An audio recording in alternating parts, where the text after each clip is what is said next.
तर आम्ही आता पोचलो आहे आमच्या गावी आणि आमचं गाव म्हणजेच आपलं कोकण.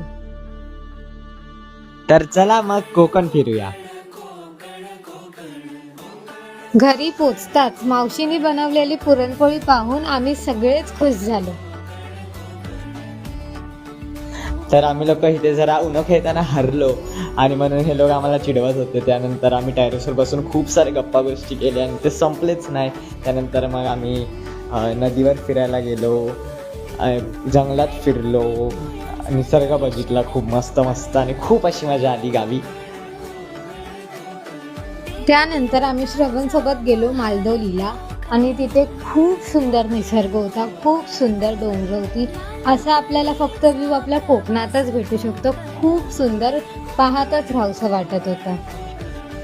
तर आपण गावी आलो आणि काजू काढले नाही असं तर होणारच नाही. तर आम्ही लोकांनी खूप सारे काजू काढले आणि दुसऱ्या दिवशी मावशीने त्याची भाजी बनवली, खूप मस्त भाजी बनलेली. आणि मग आम्ही लोक झाडांना पाणी घालता घालता हे लोक आपल्यामध्ये भिजवायला लागले एकामेकाला. तर हा होता आमचा कोकणचा छोटासा प्रवास. आम्ही खूप मजा केली, खूप धमाल केली. मुंबईला तर यावंसच नाही वाटत होतं, पण काय करणार, यावं तर लागणारच.